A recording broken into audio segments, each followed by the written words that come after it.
কক্সবাজার থেকে ছেড়ে আসার সময় চাকা খুলে যাওয়া বিমান বাংলাদেশ এয়ারলাইন্সের ফ্লাইটটি নিরাপদে ঢাকায় অবতরণ করেছে।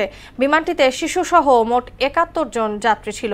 উড্ডয়নের ১ ঘন্টা পর ঢাকায় জরুরি অবতরণ করে বিমানটি। সব যাত্রী নিরাপদে নেমেছেন। আরও জানাচ্ছেন এমআর আসাদ।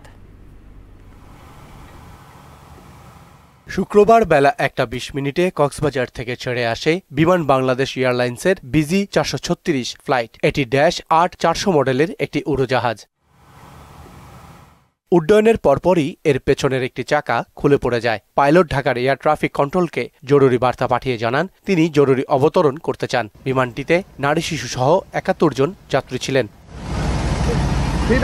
বার্তা পাওয়ার পর শাহজালাল আন্তর্জাতিক বিমানবন্দরে জরুরি প্রস্তুতি নেওয়া হয়। রানওয়ের পাশে প্রস্তুত করে রাখা হয় ফায়ার সার্ভিসের দল। উড্ডয়নের ১ ঘন্টা পর ঢাকা হজরত শাহজালাল আন্তর্জাতিক বিমানবন্দরে জরুরি অবতরণ করে বিমান বাংলাদেশ এয়ারলাইন্সের ফ্লাইটটি। ৭১ জন যাত্রী নিরাপদে নেমে আসতে সক্ষম হয়।